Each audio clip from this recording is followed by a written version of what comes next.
กิจกรรมความเพียรพระกิ่งไพดีพินาศสวดมนต์วันที่ 47 วันที่ 16 มิถุนายน 2568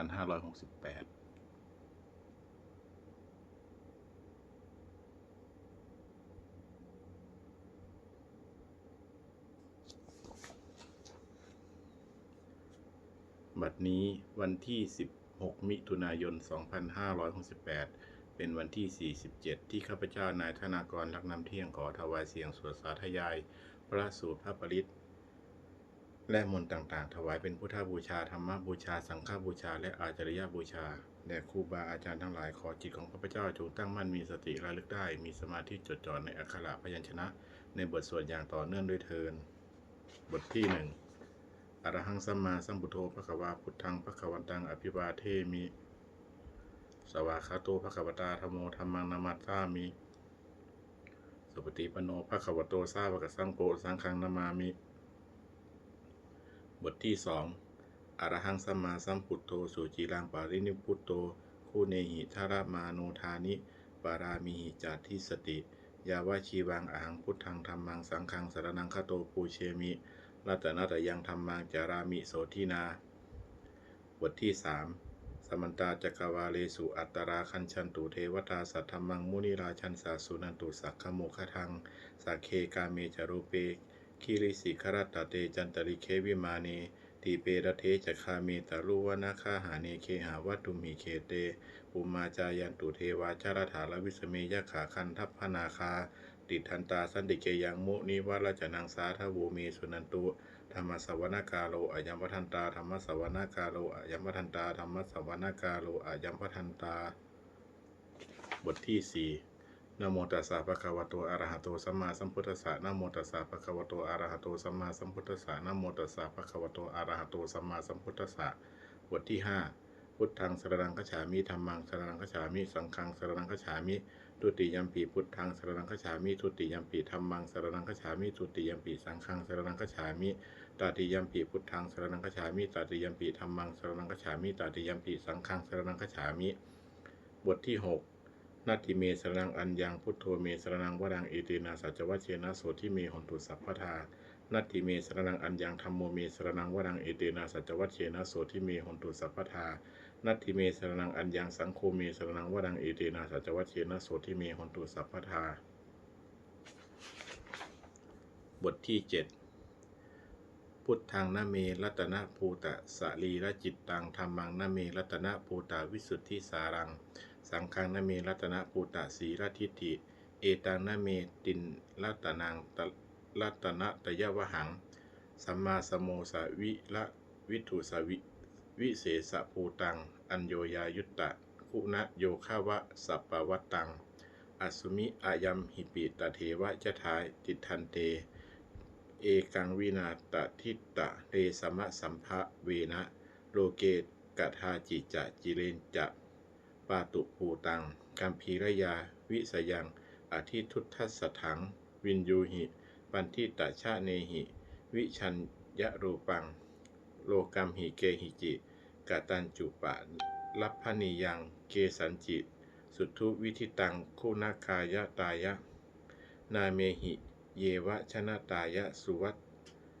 วิตสุตัมปิสมุปัสสตังมานาสิพุทธปัสสาททานังปุญญัตถิกานะมาสมุตตมะปุญญภูมังทุกขาปมุจจนะมุขะสรนังคตานังปูชาละเหสุปรามังอภิปูชเนยังนิพพานะสิจฉิกิริยายุปนิสสยังสัมมากิเลสมะละโสทะนสิทธิยาจะทาสาธุหิอัตถะกุสะเลหุปเสวนิยังปาเนหิจาปิสรนังคมะนิยเมวะตัสมาหิตังติละตนังรัตสารนังคตัมหะลัตตินทิวังคณะเนสุนามัสสมานาปูเชมาจาปิสัมมตังสุปสันนะจิตตาตถานุปาลิจริยาสธารตาจะปุญเยนะตถาสุกะเตนะสุขีพระเวโมเตเชนะตัสสะจัสธาปิสุวัติโหนตุโยเจทะธรรมวินะยัมหิปมานะภูโตโล โลกุตระพิสมัยโยนิยโตสุโพชังตัสโสปนิสสะสยะจามะอายัมปิโหตุวัตถุตเยปริจิตโตสุปสาทาการโรบทที่ 8 โยจักคุมาโมหมลาปะกัตโถสามังวพุทโธสุขโตวิมุตโตมาราสาปาสาวินิโมจยันโตปาเปสิเคมังชรตังวิเนยังพุทธังวรันตังศิรสานามามิโลกัสสะนาทันจะวินายกันจะตันเตชะสาเตชยสิทธิโหนตุสัพพันตรายาจะวินาสเมนตุธัมโมทะโชโยวิยะตัสสะสัตตุทัสเสสิโลกัสสะวิสุทธิมัคคังนิยานิโกธรรมทารสะทาลีสาตาวโหสันติกโรสุจินโนธัมมังวรันตังศิรสานามามิโมหัปปะทาลังอุปสันตทาหังตันเตชะสาเตชยสิทธิโหนตุสัพพันตรายาจะวินาสเมนตุสัทธัมมะเสนาสุขตานุโคโยโลกัสสะปาปูปะกิเลสะเชตาสันโตสยังสันตินิโยชะโกจะสวากขาตธรรมังวิธิตังกโรติสังฆังวรันตังศิรสานามามิพุทธานุพุทธังสมสีรทิฏฐิงตันเตชะสาเตชยสิทธิโหนตุสัพพันตรายาจะวินาสเมนตุบทที่ 9นะโมอะระหะโตสัมมาสัมพุทธัสสะมะเหสิโนนะโมอุตตมะธัมมัสสะสวากขาตัสเสวะเดนิทะนะโมมหาสังคัสสาปิวิสุทธาสีรัตทิทิโนนะโมโอมาตายารัตถสะรัตนัตยะสาธุกังนะโมโอมากะกาตีตัสสะตัสสะวัตตุตยะสปินะโมการะปะภาเวนะวิคัญชันตุอุปัฏฐวานะโมกาลานุภาเวนะสุวัตติโหนตุสัพพทานะโมกาลาสาเตเชนะวิธิมหิโหมิเตชะวาบทที่ 10เอวเมสุตังเอกังสมยังภควาสาเกสุวิหารติกับปริวัตถุสมิงมหาวเนมหตาภิกขุสังเคนนะปัตถิงปัญจามเตหิภิกขุสเตหิสัพเพเหวะอรหันเตหิทัสสหิจโลคธาตุหิเทวตาเยปุยเยนะสันนิปฏิปตาโหนติภควันตังทัศนายาภิกขุสังคัญจักอัตโคจตุนังสุทาวาสกายิกานังเทวานังเอตถะโหสีอะยังโคภควาสาเกสุวิหารติกับปริวัตถุสมิงมหา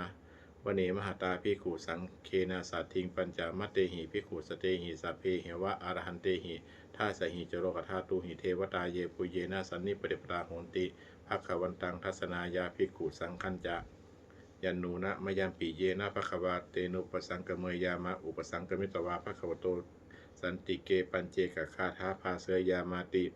อัตโคตาเทวตาเสยยะทาปินามะพลวาปุริโสสัมมชิตังวาภาหังปสาเลยยะปสาลิตังวาภาหังสัมมิเชยะเอวะเมวะสุทาวาเสสุเทเวสุอันตรหิตาภควโต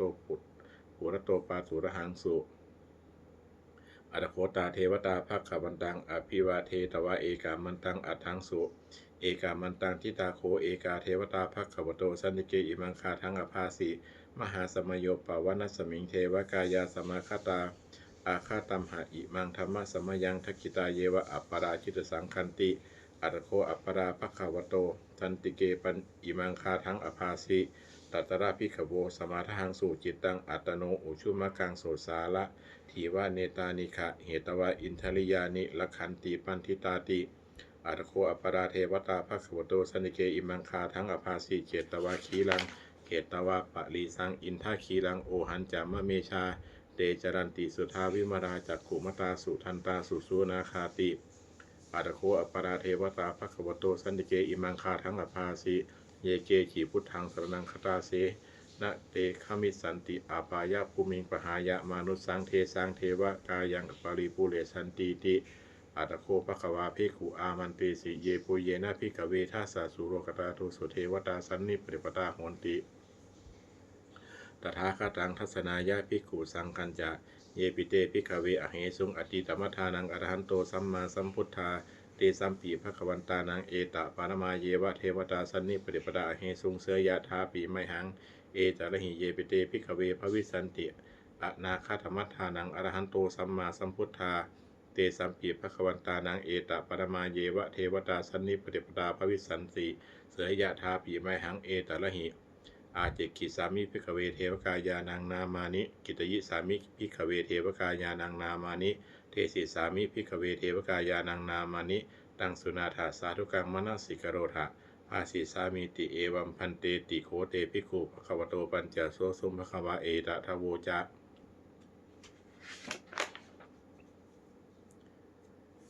สิโลกัมมนุกัสสามิยถาภูมาตถาสิตาเยจิตาขีริคัพพารังปหิตตาสมาหิตาปุถุสีหาวาสันลีนาโลมหังสาพิสัมปุโนโอทาตัมมนัสสาสุทาวิปัสสันนามาวิราพิญโยปัญจยะพิญโยปัญจสเตยตวาวะเนกปริวัฏเวตโตอมันตยิสัทธาสาวเคสาสเนรเตเทวกายาอภิกันตาเตวิชานาถาภิกขโวเตจะอาตปมะกรุงสุตวาพุทธศาสนังเทสัมปาตุระหุยานังอมนุสานะทัสนังอเปเกสตามัตทักขุงสหัสสังอัฏฐสัตตริงสตังเอเกสหัสานังอมนุสานามัททัสุงอเปเกนันตมัตทักขุงทิสาสภาผู้กาหุงตัญจสพังอภิญญายะวคิตวานาจักขุมาตโตอมันตยิสัทธาสาวเกสาสเนรเตเทวกายาอภิกันตาเตวิชานาถาภิกขโวเยโวหังกิตยิสามิคิลาหิอนุปุปโสตัสสะสหัสสาวยะขากุมากับปริวัฏวาอิทธิมันโตชุติมันโตวนาวันโตยสัสสิโนโมทานามาอภิกามงภิกขุนังเสมติงวนังทัสสะหัสสาเหมวัตายะขานานันตวัตนิโนอิทธิมันโตชุติมันโตวนาวันโตยสัสสิโนโมทานามะอภิกามงภิกขุนังเสมติงวนังสาตาคีราติสหัสสายะขานานันตวัตนิโนอิทธิมันโตชุติมันโตวนาวันโตยสัสสิโนโมทานามาอภิกามงภิกขุนังเสมติงวนังอิเจเตโสราสหัสสายะขานานันตวัตนิโนอิทิมันโตชิติมันโตวันนามันโตยสัสสิโนโมทนามาอภิกามงภิกขุนังเสมติงวนัง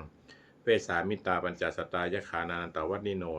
อิทิมันโตชิติมันโตวันนาวันโตยสัสสิโนโมทนามาอภิกามงภิกขุนังเสมติงวนังกุมพิโลราชฆาหิโกเวปุลลสานิเวสนังปิญโยนังสาตา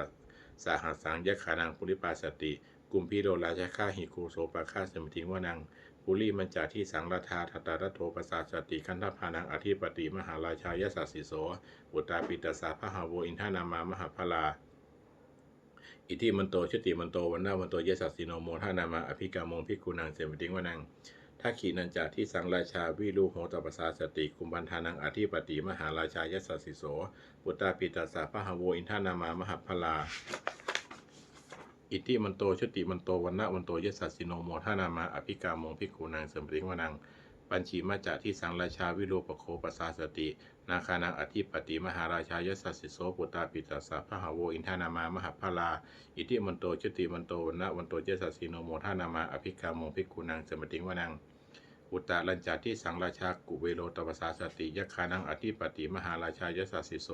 อุตตาปิตาสาพหาโวอินทานามามหาพลาอิทิมันโตชุติมันโตวันนะวันโตยสัสสิโนโมทานามาอภิกามงภิกขุนังเสมติงวนังปุริมาที่สังทัตตาลัตโตทักขีเนนาวิรุหโกปชีเมนาวิรุปโคกุเวโรอุตลังที่สังจัตตาโลเตมหาราชาสมตาจัตโรทิสาทันลามานาอัทังสุวเนกับปริวัฏเวเตสังมายาวิโนทาสาอาคูวัจจานิกาสทามายากุเวนทุเวรุนทุวิภูจัปิโตสหะจันทโนกามะเสโทจะกินโนมันทุนิมันทุจะปะนาโทโอปะมันโยจะเทวสุโตจะมาตาลิจิตจะเสโนจะคันทโพนาโรราชาชโนสโพอากูปัญจสิโคเจวะติมพลุสุริยวัชสาเอเจจันเยจาราชาโนคันทปาสหาราชุพิโมทานามาอภิกามงภิกขุนังเสมติงวนังอาทาคูนาสภานาคาเวสาลาสหตัญชกากัมพาสตราอาคูปายาคาสหายาติพิยามุนาทัตตาลัทธาจานาคูนาคายสัสสิโนเอราวันโนมหานาโคโสปะคะเสมติงวนังเยนาคาราเชสสาหารันติที่ปาทิชาปขีวิสุทธาจักขูวิหายสาเตวนามัชฌปตตาจิตราสุปนาอิติเตสานามังพระอภยันตธานาคาราชานมาสีสุปันนโนเขมมกาสีพุทโธสันหาหิวาจายหิอุปหะยันตานาคาสุปนาสรรมกังสุพุทธังจิตาวชิรหัตเถนะสมุทังอสุราสิตาภาตโรวาสวัสเสเจอิทิมันโตยสัสสิโนกาลกัญชามหาพิสมาอสุราธานะเวทสาเวปาจิติจะปหานาโทนมุจีสหะสัตันจากปริปุตตานังสเพเวโรนมามกาสนหิตวาพระลิงเสนางพาหงพระธมุปาข้ามุงสะโมโยธานิพันธันเตภิกขุนังเสมติงวนังอาโปจะเทวาปฏิ ปฐวีจาเตโชวายโยตถาคมงวารุณาวารุณาเทวาสโมจายสาสหะเมตตากรุณากายิกาอาภูเทวายสัสสิโนทัสเสเตทัทากายาสเพนานันตวัตนิโนอิทิมันโตจุติมันโตวันนาวันโตยสัสสิโนโมทานามาอภิกามงภิกขุนังเสมติงวนังเวทูจาเทวาสหาลีจะอาสมาจะทุเวยมาจันทสุปุริสาเทวาจันทมาคูปุรคิตาสุริยสุปุริสาเทวาสุริยมาคูปุรคิตานักขัตตานิปุรคิตวาอากูมันทวาลาหากาวสุนังวสโวเสโตสักโกปาคาปุรินทโทท่าเสเตท่าทากายาสเพนานันตวัดิโนอิทิมันโตชติมันโตวันนาวันโตยสัสสิโนโมทานามาอภิกามงภิกขุนังเสมติงวนังอาทาคูสาปูเทวาชลมาขิสาเรียว่าอริตกาจะโลชาจะอุมมาบุพนิพาสิโนวารุณาสหธรรมันธรรมาจะอัจจุตาจะอเนสกาสุเรยะลุจิลาอาคูวาสวเนสิโนท่าเสเตท่าทากายาสเพนานันตวัดิโนอิทิมันโตชุติมันโตวันนาวันโตยสัสสิโนโมทานามาอภิกามงภิกขุนังเสมติงวนังสัมมานามหาสัมมนามานุสามนุสุตมาทิคาปทุสิกาอาคูอาทูมโนปทุสิกาอาทาคูหรโยเทวาเยจาโลหิตวาสิโนปาราคามหาปาราคาอาคูเทวายสัสสิโนท่าเสเตท่าทากายาสเพนานันตวันิโนอิทิมันโตชุติมันโตวันนาวันโตยสัสสิโนโมทานามาอภิกามงภิกขุนังเสมติงวนัง สุกากรุมหาอรุณาอาคูเวทานสาสหาโอทาตะไคหาปาโมคาอาคูเทวาวิจักขณาสัทธามัตตาหารักขชามิสกาจายสัสสิโนท่านายังอาคาปจุนโนโยติสาอภิวัสติท่าเสเตท่าทากายาสเพนานันตวันิโนอิทิมันโตชุติมันโตวันนาวันโตยสัสสิโนโมทานามาอภิกามงภิกขุนังเสมติงวนังเขมิตาสุจายามากัตตกาจายสัสสิโนลัมพิตกาลามาเสถาโชตินามาจะอาสาวานิมมานรตีโนอาคูอัทาคูปรริมิตาท่าเสเตท่าทากายาสเพนานันตวันิโนอิทิมันโตจุติมันโตวันนาวันโตยสัสสิโนโมทานามาอภิกามงภิกขุนังเสมติงวนังท่าเสเตเทวนิกายาสเพนานันตวันิโนนามันว่าเยนะอาคันสุงเยจันเยสยิธาสหปาวุธทัชชาติมัคคีลังโอคาตินะมาสวังท่าเคโมคาตารังนาคังจันทวังอสิตาสิตังสุพังปรมัตโตจะปุตตาอิทิมโตสหสานังกุมาโลติโสจะโสปาคะสมติงวนังสะหัสสะพามโรกานังมหาพมาทิติทัติอุปปโนชุติมันโตพิสมากายโยยสัสสิโสท่าเศรษฐาอิสราอากูปัญเจกาวะนะสวัตติโนเตสัญจะมัชชโตอาคาหาริโตปริวาริโตเจจาสเพอภิกันเตสินเทเวสภามะเกมาราเสนาอภิกามิปันสะการหัสสะมัทิยังเอถาคันหะทะพันทะลาเคนะพันธมุตโว สัมมันตาปริวาเลถามาโวมุจิโกจินังอิติตถามหาเสโนกันหาเสนังอเปสยีปานินาตะละมาหันจะสะรังกตวานเพระวังยถาปาวุสสโกเมโคธนะยันโตสวิจุโกตถาโสปัญจุทาวัตติสังปุตโธอัสยังวเสตัญจสัพพังอภิญญายะวกิตวานาจักคุมาตโตอมันตยิสัทธาสาวเกสาสเนระเตมาราเสนาอภิกันตาเตวิชานาถาภิกขโวเตจะอัตตปมะกรุงสุตวาพุทธัสสะศาสนังวีตะราชิหิปกามงเนสังลมมัมปิอิชายุงสัพเพวิจิตะสังคามาพยาติตายสัสสิโนโมทันติสหาภูเตหิสาวกาเตชเนสุตาติบทที่11อเสวนาจะพารานังปันทิตานันจะเสวนาปูชาจะปูชนียานังเอตมังคารมุตตมังปฏิรูปะเทสวาโสจะบุเพจักตะปุญญตาอัตตะสัมมาปณีทิติจะเอตมังคารมุตตมังพาหุสัญจะสิปัญจะวินโยจะสุขิโตสุภาสิตาจะยาวาจาเอตมังคารมุตตมังมาตาปิตุอุปทานังปุตตาธารัสสะสังฆโหอนาคูลาจะกัมมันตาเอตมังคารมุตตมังทานันจะธรรมจริยาจะยาตะกานันจะสังฆโหอนาวัชชานิกัมมานิเอตมังคารมุตตมังอารติวิรติปาปามัชฌปานาจะสัญญโมอัปปมาโทจะธรรมีสุเอตมังคารมุตตมังคารโวจะนิวานิโตจะสันตุติจะกตัญยุตากาเลนะธรรมสวนังเอตมังคารมุตตมังคันติจะโสวะจัสสตาสละสัมมานานันจะทัสนังกาเลนะธรรมสากัญชาเอตมังคารมุตตมังตโปจะพัมมจริยันจะอริยสัจจานัทัสนังนิพพานะสัญชิกิริยาจะเอตมังคารมุตตมังพุทธัสสะโลกะธรรมเมหิจิตตังยัสสะนะ กัมปติอโศกังวิระชังเขมังเอตมังคารมุตตมังเอตาทิสานิกตวาสัพพันธมะปราชิตาสัพพันธาโสทิงคันชันติตันเตสังมังคารมุตตมันติบทที่12ยังกินจิวิตังอิทางวาหุรังวาสเคสุวายังรัตนังปณิตังนะโนสมังอธิตถาคเตนะอิทัมปีพุทเทรัตนังปณิตังเอเตนะสัจเจนะสวัติโหนตุขะยังวิลาคังอมตังปณิตังยัตถัสสคาสกยมุนีสมาหิโตนาเตนะธรรมเมนะสมาธิกินจิอิทัมปีธรรมเมรัตนังปณิตังเอเตนะสัจเจนะสวัติโหนตุ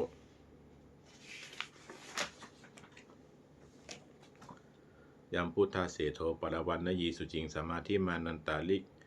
กันจะมาหุสมาธินาเตนะสมโมนะวิชติอิทัมปีธรรมเมรัตนังปณิตังเอเตนะสัจเจนะสวัติโหนตุเยปุคลาอัฏฐสตังปัสสัทธาจัตตาริเอตานิยุคานิโหนติเตทักขิเนยสุขัตตสาสาวกาเอเตสุทินานิมหาภาลานิอิทัมปีสังเครัตนังปณิตังเอเตนะสัจเจนะสวัติโหนตุ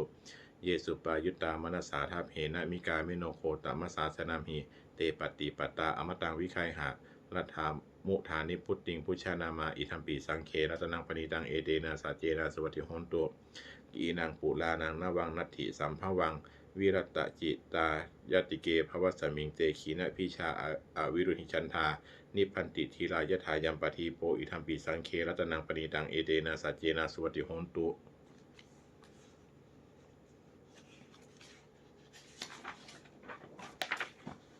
บทที่13อัตตาหเวทิตังเสยโยยาจายังอิตราปชาอัฏฐทันตัสสะโอสัสสะนิจังสัญญะตะจาริโนเนวะเทโวนะคันทโพนะมาโรสหะภุมมุนาชิตังอปะชิตังกิกะยิราตถารูปัสสะชันตุโนบทที่14ภาสิตะมิทังเตนะภควตาชานตาปัสสตาอรหตาสัมมาสัมพุทเทนะเอทะตุเหมาอนุสสะเวนะมาปรัมมะปะลายะมาอิติกิลายะมาปฏิกะสัมปทานเนนะมาตักกะเหตุมานัคยะเหนะมาอากาลปะวิปะลิวิตักเกนะมาทิฏฐินิชานขันติยามาสัพพารูปะตายะมาสัมโนโนคารุยะธาตุเมเหอัตตนาวะชาเนยาถาอิเมธัมมาอกุศลาอิเมธัมมาสาวัชชาอิเมธัมมาวินโยคาลหิตาอิเมธัมมาสมัตตาสมาทินาอหิตายะทุกขายะสังวัตตันติอาถาตุเมเหปะชะเหยยาถายะถาตุมเหอัตตนาวะชาเนยาถาอิเมธัมมากุศลาอิเมธัมมาอนวชชาอิเมธัมมาวินยูปัสสัทธาอิเมธัมมาสมัตตาสมาทินาหิตายะสุขายะสังวัตตันติอาถาตุเมเหอุปสัมปัชชะวิหะเลยยาถาติ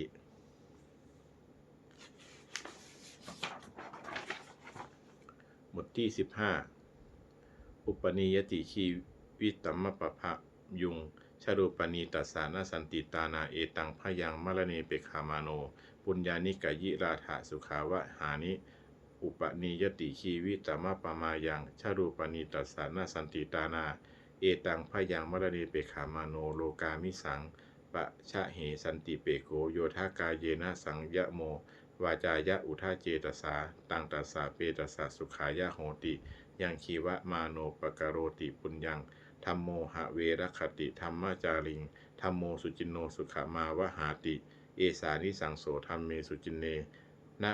ทุกขติงคันชติธัมมาจารีสัพเพสังขาราอนิจจติยถาปัญญายปัสสติอัฏฐนิพินทติทุกเขเอสัมมโควิสุทธยาสัพเพสังขาราทุกขาชาติยถาปัญญายปัสสติอัฏฐนิพินทติทุกเขเอสัมมโควิสุทธยาสัพเพธัมมาอนัตตาติยถาปัญญายปัสสติอัฏฐนิพินทติทุกเขเอสัมมโควิสุทธยา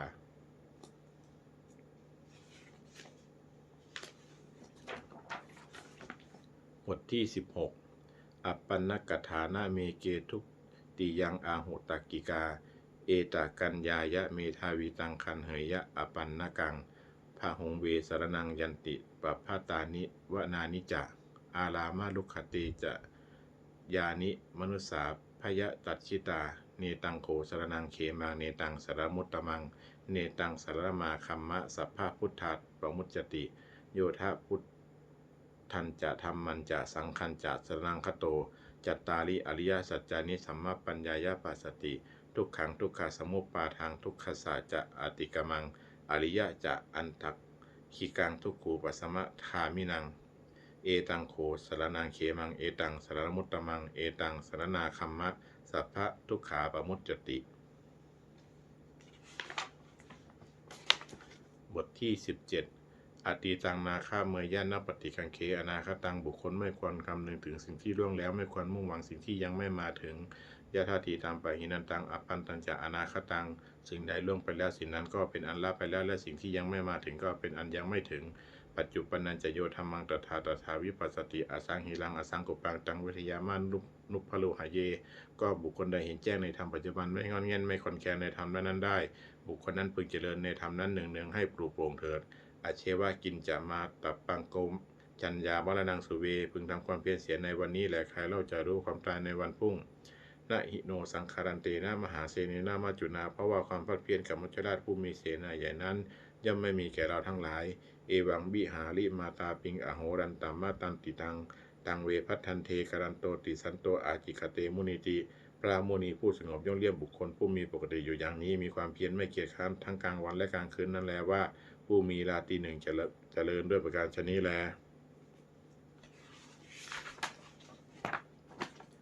บทที่18ชราธรรมโมหิชรังอนาติโตเรามีความแก่เป็นธรรมดาจะล่วงพ้นความแก่ไปไม่ได้พยาธิธรรมโมหิพยาธิอนาติโตเรามีความเจ็บไข้เป็นธรรมดาจะล่วงพ้นความเจ็บไข้ไปไม่ได้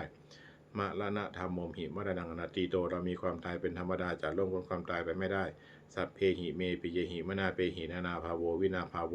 เราจะละเว้นเป็นต่างๆคือว่าเราจะต้องพัดพากจากของรักของเจริญใจทั้งหลายทั้งปวงกัมมะสโกมีกัมมะทายาโทกัมมะโยนิกัมมะพันธุกัมมะปฏิสรโนเรามีกรรมเป็นของตนมีกรรมเป็นผู้ให้ผลมีกรรมเป็นแดนเกิดมีกรรมเป็นผู้ติดตามมีกรรมเป็นที่พึ่งอาศัยยังกัมมังกริสามิกัลยาณังวาปาปะกังวาตัสสะทายาโทภวิสามิเราทำกรรมอันใดไว้เป็นบุญหรือเป็นบาปเราจะเป็นทายาทคือว่าเราจะต้องได้รับผลของกรรมนั้นๆสืบไปเอวังอัมเฮ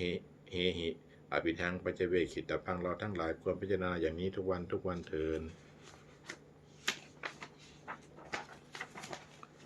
บทที่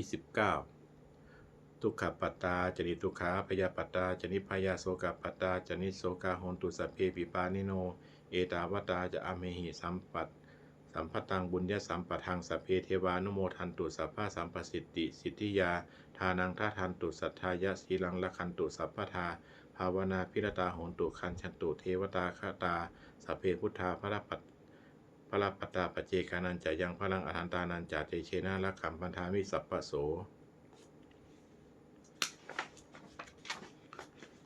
บทที่20หันธมายังปฏิฐานาคาถายโยพนามสี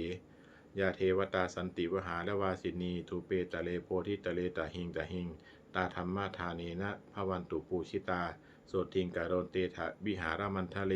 เทลาจามัชชานวกาจะภิกขโวสารามิกาทานะปฏิอุปาสกาคามาจะเทสานิคามาจะอิสราสันปานะภูตาสุกิตาภวันตุเตชราผู้ชายเยปิจะอันทสัมภวาสังเสทาชาตาอัทโวปปาติกานิยานิกังธรรมวลังปจิจจเตสัพเพปิตุคัสสะกรณตุสังขยังธาตุกิลังสตังธรรมโมธรรมะทะราจะปุคราสังโฆเหตุสมะโควะอัฏฐายะจะหิตายะจะอัมเหระคตุสัทธัมโมสัพเพปิธรรมจาริโนวุทิงสัมปะนุปุเนยามะธรรมะอริยปเวทิเตบทที่21หันธมายังปฏิฐานะคาถาโยพนามเสปุญญสิธานิกตัสสะยานัญญานิกตานิเมเตสัญจภาคิโนโหนตุสัตตานัปปาปะมานกาเยปิตากุณวันตาจะไมหังมาตาปิตาทโยทิฏฐาเมจายะทิฏฐาวาอันเยมัชชตะเวริโนสันตาติทันติโลกัสมิงเตภูมาจตุโยนิกาปัจเจกัจจะตุโวการาสังสารันตาภวาภเวยาตังเยปฏิทานัมเมอนุโมทันตุเตสยังเยจิมังนัปปชานันติเทวาเตสังนิเวทยุง